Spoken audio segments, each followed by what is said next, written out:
Dan Marino should die of gonorrhea and rot in hell. Would you like a cookie, son?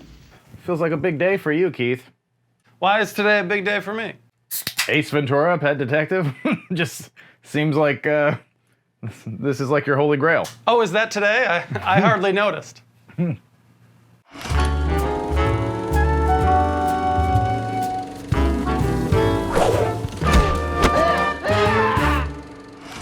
right. Here we are. We're back. Doing the second of 3 of Jim Carrey's big 1994. We've done Dumb and Dumber. The Mask waits in the wings. It may be on the shelf for a while. Yeah. Well, I mean, I bet we could have said that about Ace Ventura, Pet Detective. And yet, here we are. Here we are. I don't like your tone already for this episode. Oh, come on. And I'm very curious. As we said before in the program, we try not to communicate too much between Ev and I. To make the end of sentence, show over. We try also to not spoil our opinions for this show. So I'm actually very curious. Now on a rewatch, I know you've seen it. Yeah. How you're feeling about Ace Ventura, Pet Detective? Where do you want to start? How do you want to start? Who do you want to start? Let's start there. I mean, I can only assume that you loved it when it came out, and love it still. Is that accurate? Yeah, that's fair. You just rewatched it. When was the last time you saw it before that? You know what? I haven't watched it in a really long time. About a week. No, I honestly can't pinpoint the last time I've seen it all the way through. It's been on TV now and then, so you catch bits and pieces every once in a while, and you're like, oh, that part's really funny, whatever. Yeah. But a full sit down, I don't know, 5 years, 10 years, probably in that range. Yeah. 5 to 10. I probably definitely hadn't seen it in at least like 12 to 15. Like mid to early 20s. I probably was the last time I just sat and watched it all the way through. Yeah. But I probably would have seen it roughly 4,000 times before that in its entirety. Yeah. I've seen this movie quite some time, many times, I should say.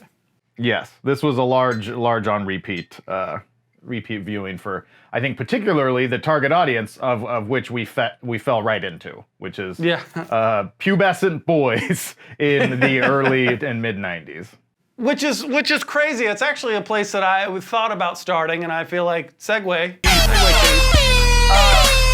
There's one of my biggest takeaways. Is that I watched this movie when I was 12.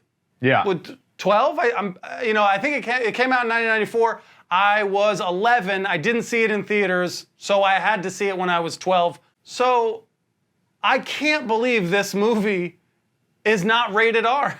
Like, now looking back, and at the standards that we have today, there's so many things that seem fairly adult in today's climate, especially, that's maybe what stuck out to me most this viewing, is like, God, Jesus, this comes out today as is? Is it not rated R? Is it not NC-17? Like, where is it? Everyone goes straight to jail if this movie comes out today as is. Would a real woman be missing these? Like, there are arrests being made. All right. I have very vivid memories of when it came out because it was such a big deal. I remember just as like in young youth culture, it was such a big deal. It seemed like the only thing that anyone I knew was talking about. And I remember I too was 10, 11 years old. And my sister and I, her being 4 years older than me, lobbying our parents to allow us to rent it because we couldn't go see it in the theater. So please let us rent this movie that all our friends are talking about, everybody at school is talking about.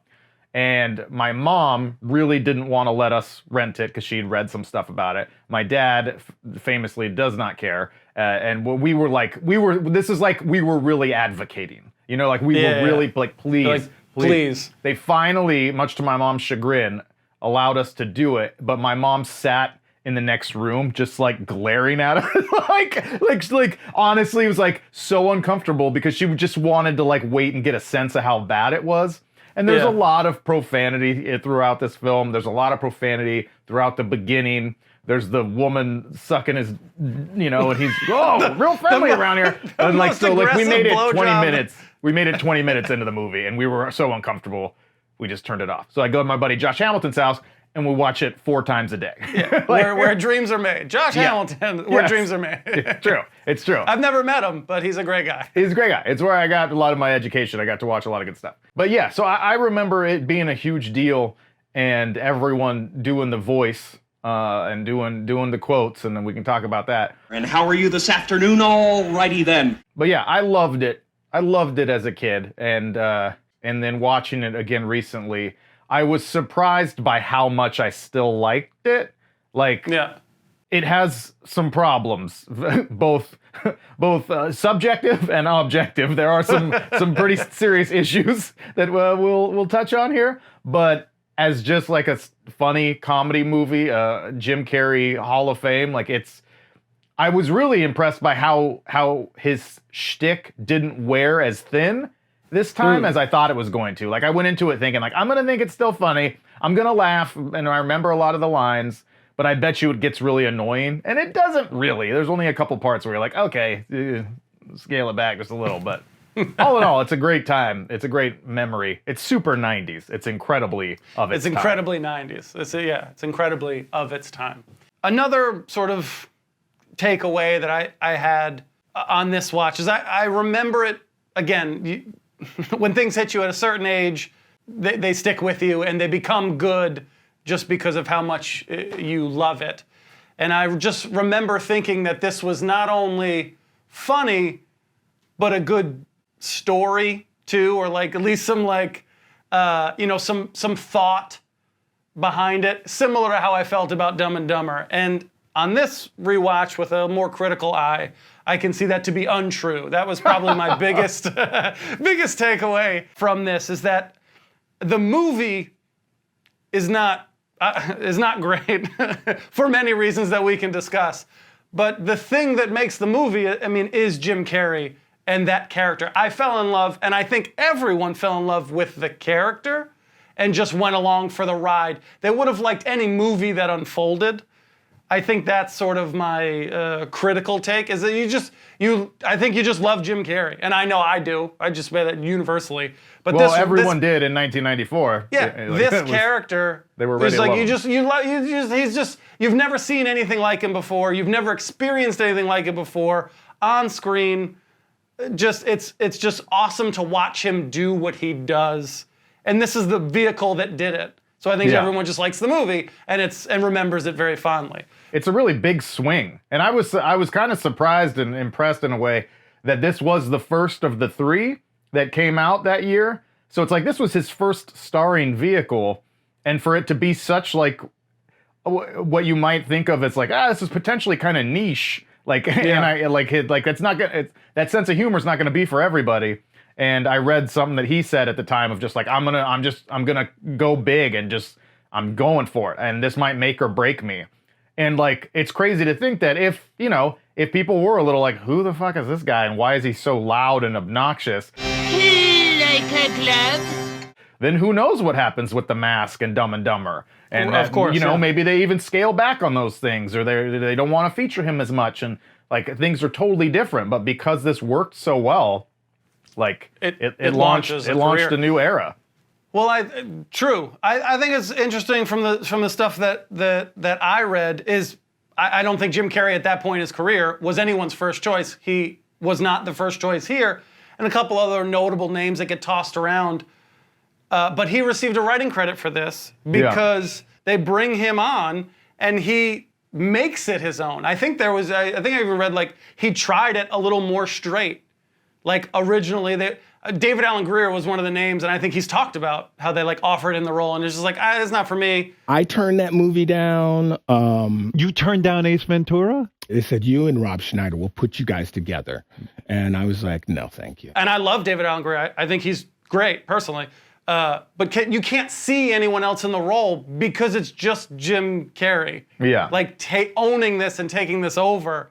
And this, I think even this, Alrighty Then, was from a stand-up bit. Good to be here. My name is Jim Carrey, and how are you this evening? Alrighty then.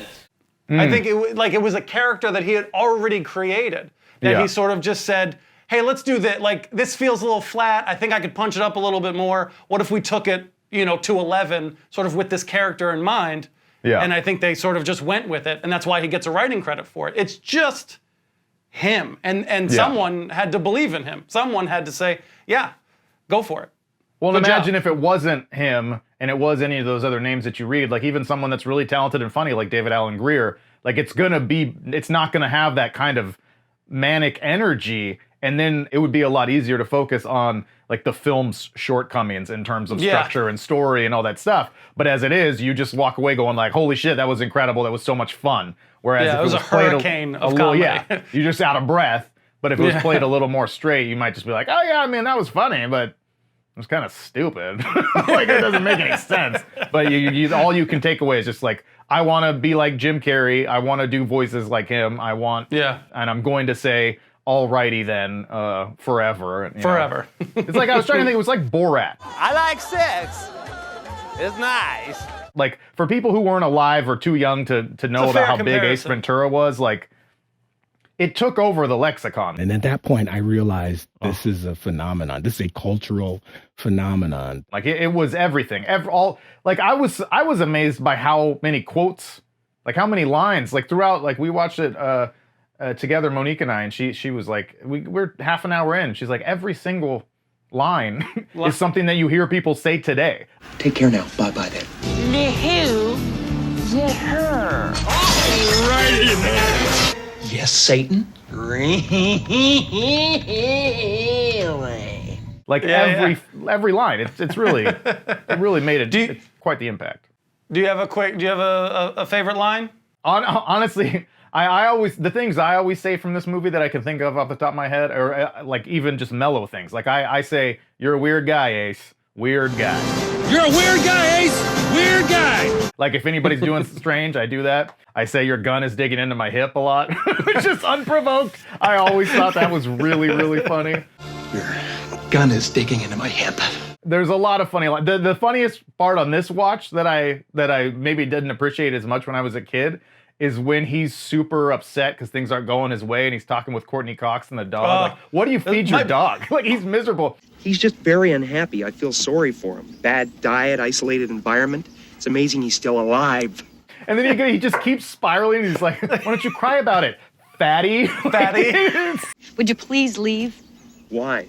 So you can beat him? Fatty. That whole scene, I was in stitches. Like, it was incredible. The clear lashing out I always thought was very, very funny. Well, why don't you cry about it? Saddlebags? Might be my favorite scene. It really might be my favorite honestly, scene. it's the funniest part. It's really funny. Yeah. What's your funniest lines?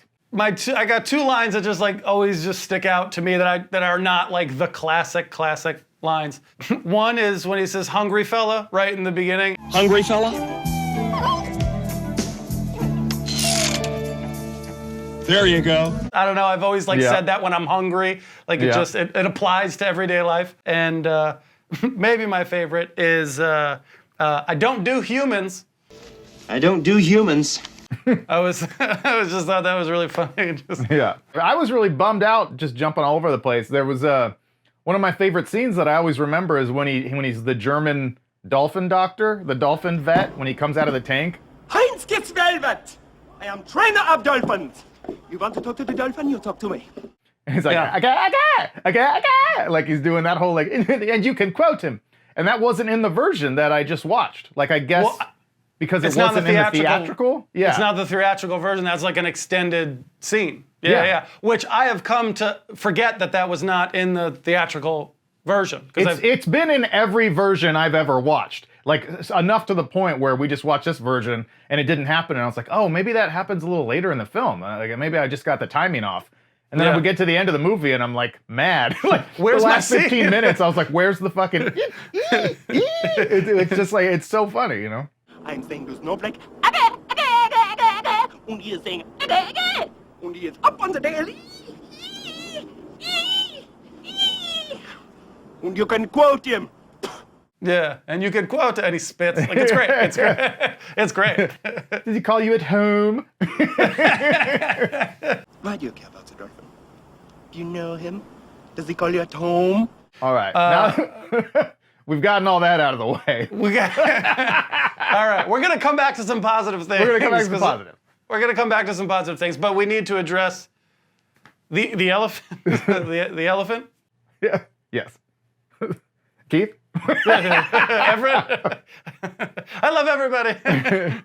We don't have to dwell because everybody knows. But you have to. You cannot talk about this movie without mentioning that even when it came out, it was questionable. The way the portrayal of certain characters. The mistake of doing yesterday, I watched Ace Ventura: Pet Detective with my 8-year-old and my 10-year-old. I haven't seen that since it came out. Was it good still? I didn't realize how transphobic that fucking movie is. The film is like, there's no denying that the film is homophobic and has a lot of really homophobic moments played for laughs. I'm not passing judgment. I'm not saying you can't laugh at homophobic jokes or any kind of jokes you want to laugh at.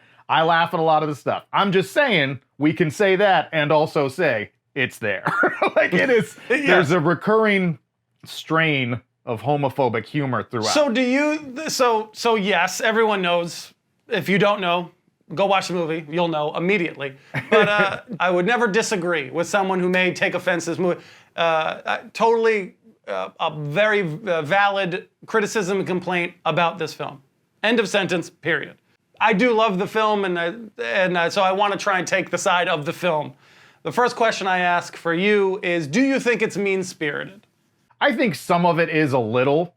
So I don't know. Like, if you ask Jim Carrey, like, I imagine Jim Carrey has never felt mean-spirited against, gays, LGBT. Anybody. Like, yeah, like, I'm sure he would be like, no, it was never meant like that. It was just to be funny. But it was a different time.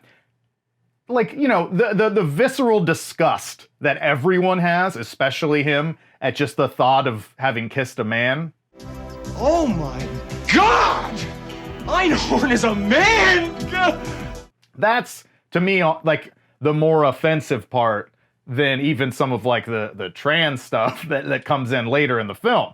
Like, that stuff is just like, oh my God, the idea that I might have kissed a guy, I'm gonna basically want to kill myself. Like, that's a very extreme level of revulsion. Can you make jokes about anything? Yes. Was that moment really funny, especially in the time, and is there still humor to it now? Of course. But it's like, I could hear and understand the argument that from someone of that persuasion to watch that scene and be like, oh, okay, so like, even just the thought of kissing a guy repulses you. Like, what I am makes you so sick that you're gonna put a plunger to your face and burn your clothes and like the most extreme reaction possible. Yeah. No!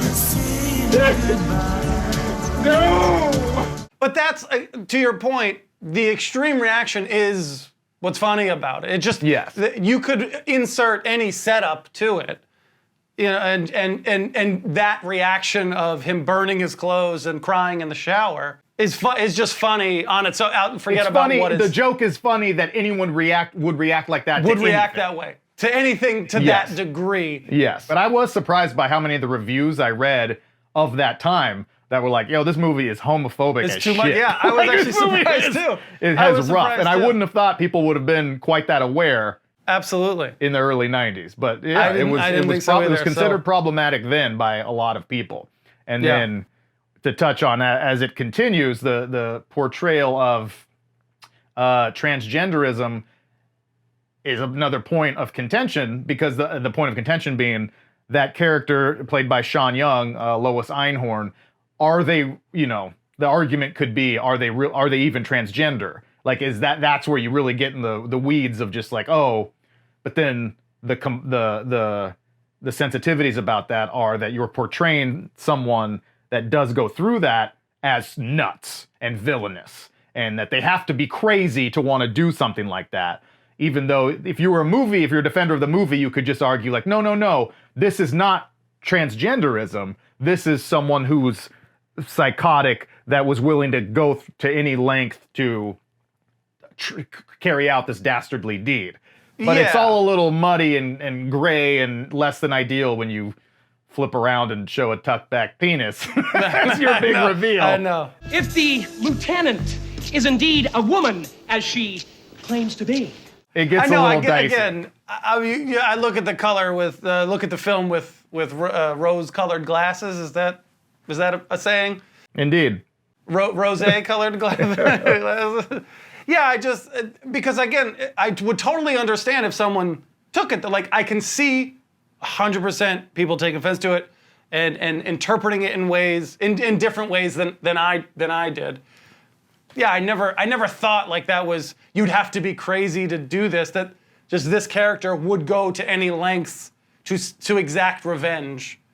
It's a much lesser degree, or it's a much further degree of what we talked about a little bit with Mrs. Doubtfire, where it's like, that movie is not a commentary on transgenderism at all. It's just playing for laughs a man dressing up as a woman because of that character's goals and aspirations.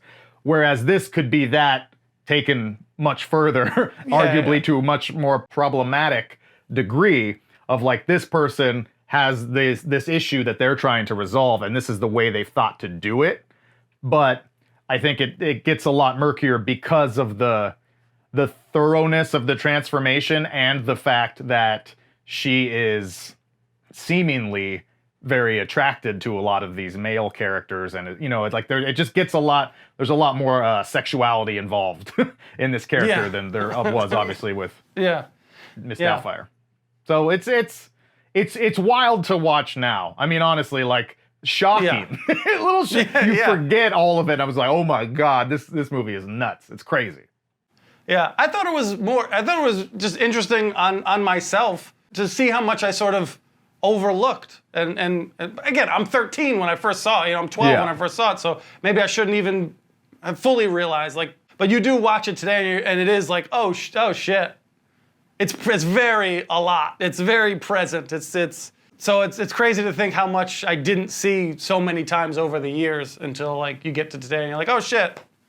How did I not see this? For a lot of that, there wasn't even like a societal general awareness about a lot of that stuff until just the last 6-7 years. So it's not crazy to think that a movie 30 years ago that we enjoyed like without in relative ignorance to a lot of this stuff for the first 20 years of its release is, it's wild. It's a really interesting rewatch.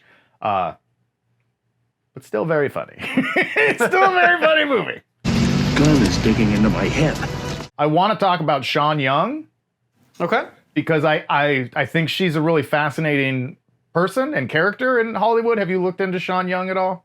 I know you can hopefully color this in a little bit, but I know she was sort of on the outskirts of Hollywood at this time. Yeah. And this may have done her some favors in Hollywood and maybe sort of brought her back to the topic of conversation. It did not. No, I think it's almost the opposite, where she was on her way out, and this was sort of her last big notable role. I mean, almost, I think it remains that. Wow. So So why? Do you know why? In a nutshell, well, no. There's sort of like a conflicting. There's conflicting accounts of her story in Hollywood and in the industry. But the short version is she was on a meteor throughout the 80s, like really rising and doing Blade Runner and Dune and No Way Out, and did Wall Street, and famously didn't get along with Oliver Stone, had her part cut down to almost nothing. And then it kind of took a turn when she was cast as Vicky Vale, who is the love interest in the first Tim Burton Batman movie, in a part that ultimately went to Kim Basinger. But while she was preparing for the film, she was horseback riding for a scene in the movie, and she fell and broke her arm. So they replaced her with Kim Basinger, and then ended up cutting the horse riding scene entirely. So it didn't even matter. So she lost out on this big role. And then after the Vicky Vale incident, came back for Batman Returns and really lobbied hard to become Catwoman. There is one actress who refuses to give up. She's the only, she says, real Catwoman, and she's going to join us today with a message to the director, Tim Burton, okay? And was famously made her own Catwoman suit and was like following Tim Burton and Michael Keaton around, trying to convince them that put her in it. How dare you not make time to see the Catwoman, not even so much as granting me a meeting. She started to develop a reputation. Around that same time, she was cast as the love interest in Dick Tracy and was replaced after a week because people said she was difficult to get along with. She claimed that Warren Beatty didn't like her because she wouldn't fuck him, and he was trying, which is believable. Like, Very believable, I was gonna say. So it's like one of those things that you look back and it seems like almost everyone in every film she ever did not get along with her. Why do people say you're difficult to get along with? Are you? No, but not everybody says that, and the place I get called difficult the most is the place in which people are the most afraid of me. And the place where people are the most afraid of me are like heads of production, or possibly maybe a producer, or a director, or a leading man. All the people you need to do what I do. Like the stars. Harrison Ford didn't get along with her. She had a huge legal thing with James Woods, a movie they did. Like, everyone didn't really like her, but then you also, like, I felt like in the aftermath of the Me Too everything, I was like, it kind of changes, like, you know, it makes me want to revisit tone. some of that, where it's like, oh yeah, the prevailing story forever was just like, oh yeah, Sean Young, she's crazy. Difficult. Like, that lady's nuts. Like, but then it's like, oh, we don't know what the fuck she went through. So as with everything, the truth is probably somewhere in the middle, where she was probably kind of not super easy to work with. Seems to me old Timmy takes himself pretty seriously now. So I'm going to do you a favor and help you check into reality for a minute. And she probably faced a lot of like horrible Hollywood scenarios. She was also someone that had came forward to accuse Weinstein. Like, I'm sure she's been through the fucking ringer too, and that probably makes someone go a little crazy. So I just try not to pass judgment. Long-winded way to say that, like, the prevailing story forever was that she's nuts, but who knows? But who knows? Yeah. And I say all that to say this was sort of her last big role, and I think she's really bad. Like, I think she does a really, really bad job. What the hell is he doing here? And I'm kind of fascinated by How could anyone do a bad job in this movie? It's her. Not because it's so beloved, but just like because it's so over the top. I think she is like maybe not equally as over the top as Jim Carrey, but she is laying it on thick, and maybe that's not what you like about it. No, yeah. Like, no one, like, I think maybe those other roles need to be a little more straight, because no one else is going that nuts. Like, Courtney Cox is playing it straight. Like, if your lead is the bit, if his character is so nuts and that's the bit, like, everyone else has got to be believable and realistic. And she is just, she's acting in a spoof. Ventura, when I get out of that bathroom, you better be gone. Like, she's acting in Naked Gun. Like, yeah, get him out of here. I need get me a coffee. Like, but it's not even great acting for that kind. I don't know. The whole time, every line delivery she gave, I was like, oh, that was a weird choice. Every line. Spare me the routine, Ventura. I know you're working the snowflake case. To me, it sounds like, and I'm speculating, that she knew that she was the bad guy the whole time, and then like like everything is with this like edge and like as if she was a villain, and at the end, or like, and that she's a crazy quote person. Like everything's, if you look back at it, it seems more realistic in a very loose way. You're nuts, buddy. You and Sean Young are nuts. but at least I could be wrong. But you understand the point I'm trying to make, or am I not even getting to that point? No, I understand what you're trying to make. Yeah. I just think it's like the performance is bad. Like there's a way to do what you're describing well, and this is not it. She's like, it's like she's reading cue cards, but like, oh, I gotta stay in this tone. Guardo, get me some coffee. Like, Emilio, get into the autopsy on Pedactor. Guido, send out a memo. No one talks to the press. Yes, ma'am. And somebody get me some coffee. It's just, it's not that it's so over the top, though it is. It's just that it's bad. Like, it's just all right. Well, you just don't like it. Yeah, I mean, I'm not trying to say it's good, but I feel like it's like I don't know.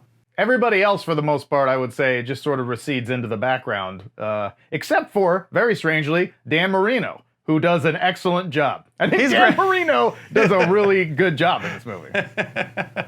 Best quarterback acting of all time? I don't know. I don't know. Tom Brady and Ted? Take your goddamn teddy bear with you! Holy shit, perfect spiral.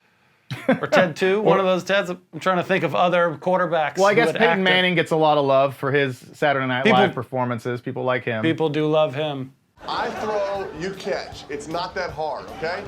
All right, get the out of here. Brett Favre, and There's Something About Mary, leaves plenty to be desired, so he clears him easily.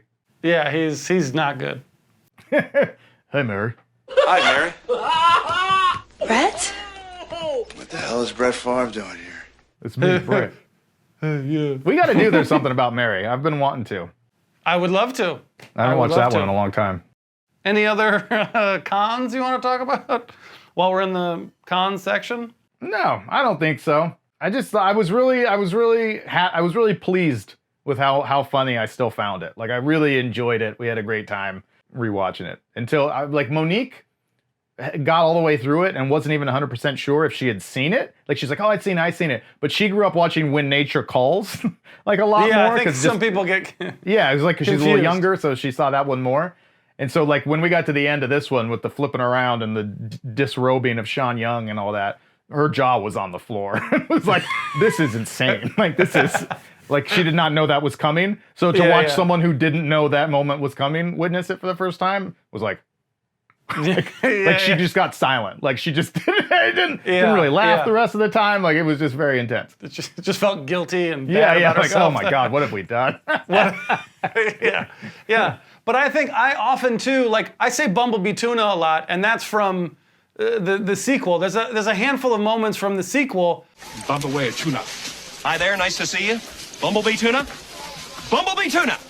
That just kind of get wrapped up into this Ace Ventura sort of universe. And I think it just goes to the thing that people really give a shit about are not the movies, but it's Jim Carrey, and it's this character. People just love the character doing stuff. So it doesn't matter in a certain sense. My only memory of When Nature Calls is him being birthed out of the rhinoceros. Yeah. The mother rhino is giving birth. Hot in these rhinos. Just very funny. And I remember when that movie came out, I was always really excited about reading. My mom got People magazine, and I would always read the People movie reviews to, like, stay up to date on film goss.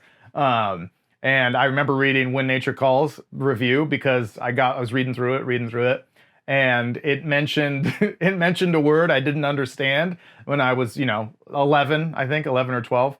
And I yelled out to my mom from across the house. I said, "Mom, what's masturbation mean?" And my mom just goes, "Why?" I was like, it's in the article about When Nature Calls, because it was like dissing the movie and being like, there's a bunch of jokes about masturbation and lewd stuff. And so my mom just made up some answer. And I was like, oh, okay, I guess. It's prayer. It's prayer. Lots of inappropriate jokes about prayer. And then when I was reading about sequels, I didn't know about this. They made a little kid version. From the people that gave you Ace Ventura, Pet Detective, comes Ace Ventura Jr. In 2009? Well, yeah. Did you go see that in the theater? No, I did not go see it in the theater. But I did want to talk about how big this movie, we touched on it a little bit before, but how big this movie became and how almost it tried to be, like, executives tried to make it IP. Like, they tried to make it a universe, that because of how much people loved it. Yeah. It was that big of a deal. It had a cartoon. There was a lot done for this movie to continue breathing life into it. Well, and look no further than the fact that When Nature Calls came out the next year. So, like, that's how successful this was. Was like, oh no, get him back right now. Yeah, get Jim Carrey back right now. Somebody write a script. We need to film another one right now. And a year later, there's another one. Like, there's another one. That's crazy. So I was doing a little research on financials. I'm gonna sound like an industry hack, shill, sure. Either or. Either or, whatever. You choose your poison. But I was just interested how much money this movie made to deem it such a success. Yeah. And are you aware of any of the financials? I think I read it was made for $15 million and made over like what, 75 or 100 or something like that? Yeah, it made 107, and I thought the budget was 12. I think to be that successful on that type of budget, to garner that type of love, and to spin all this sort of shit from it, like... Yeah, and how much did it make just in home video and shit? You know, yeah, probably... it's not, that doesn't count. That's only theatrical release. Countless more, Yeah, hundreds of millions. countless more. Like, the success of the film... Yeah. Is just, I think, just crazy to think about on such a small, like, big swing indie comedy that just will never exist ever again. I'm like proud of it for that. Like, knowing that those movies are dead. They're dinosaurs. Like, that's the last Stegosaurus. Goodbye, Stegosaurus. Like, you watched over. it die. Yeah, like, I don't know. I want to give it a little praise just for that accomplishment. Yeah, absolutely. It's pretty incredible. I guess the last compliment I'll give it. It's Jim Carrey related. Obviously, it starts and ends with him. But I really like how he's insane but not stupid. And I think a different movie plays him to be like insane but also really dumb and slipping on banana peels and, you know, doing like setting himself on fire because he doesn't understand that it's hot. Like he accidentally solves the cases? Correct. Like in spite of himself? In spite of himself, like he lucks into it, where I really appreciate the approach of he is the smartest person in the room. And he's just like an agent of chaos. He enjoys it. He's a very blue collar sort of disruptor and hates the establishment versus like I'm a dope and I don't understand what's happening around me and I luck into all these things. Yeah, 100%. There's a version of this movie that could be like that and it would be fucking atrocious. Yeah. So I really love that about this character, whoever decision that was, if it was Jim's or the original writers. You know, I like that he's the smartest person in the room and also insane. Yeah, no, I think that's a really smart observation. Because I thought a lot about that, like, because this is one of the rare movies, I think, like the exceptions to my point that I've made several times in past episodes we've spoken about comedies, where it's like, I think that any kind of comedy where the majority of the comedy comes from your lead being a weird character, like the lead being a bit, I think that tends to wear thin quicker. And I think those comedies don't age as well because they're just not as funny for as long because they're not really set in reality in a way because there's an argument that can be made that, you know, no one as extreme as Ace Ventura would just exist, you know, like in functional society. Just like the guys in Step Brothers or Zoolander or any of these guys. Well, comedy evolves so quickly. Yeah. And taste evolves so quickly that the next generation is be like, what the fuck is this? It's not gonna think that's funny. Like, and so that's why this movie seems like an exception to that because it's still really funny. Like I said at the beginning, there's only a couple parts that I was like, that probably was funnier when, you know, in 1994 when I was 11. But most of it is still really good, even though he's a nut. And I think that your point is why. Is because the story itself is kind of stupid, and especially in the third act, like the resolution isn't really a resolution. It's just like, let's get out of here, everybody. Like that's have a great night, tip your waitresses, we're done. But like the buildup throughout the film, I always thought was really good because it is like a detective story. Like it really is like he's using his unique skill set to solve things. Like I always love the scene where he's like showing the cops that he's got it figured out. And it's like those moments you're like, wow, this guy is really smart and really good at this. So then even if you're annoyed by him, you're able to forgive that stuff a little more because he's actually good at this. Whereas like you're saying, if he was just fucking like, fell into this secret door and found, you know, you'd be like, okay, this guy needs to shut the fuck up. Like, exactly. I can't deal with this. Yeah. If he's one step ahead of you, the audience too, like I think that makes people go, all right, I like, cool, fun, interesting. It's a little different. So I think it is a really important part to why the character works. Yeah, 100%. I 100% agree.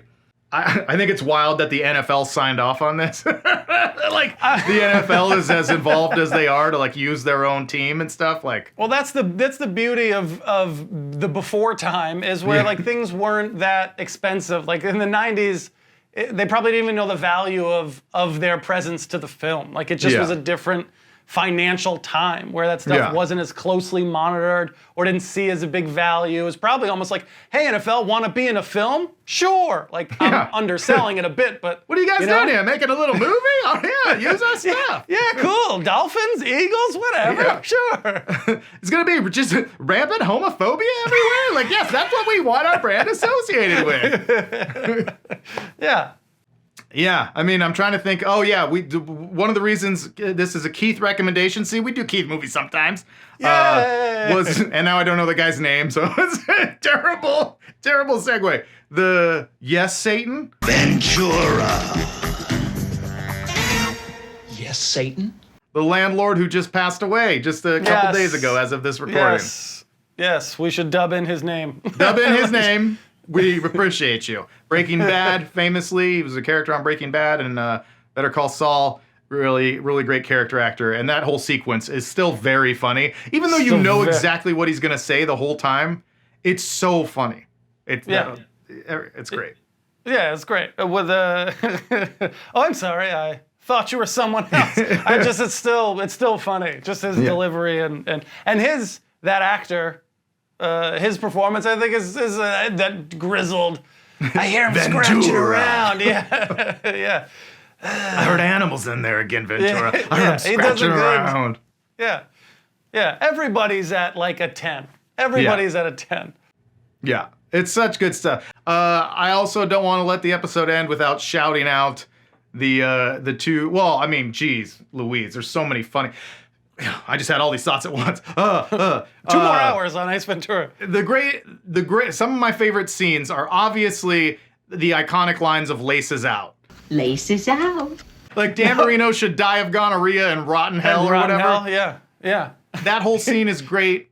Can I say one more line as well? Yes, when the mother says, "What a sports nut, huh?" I love it.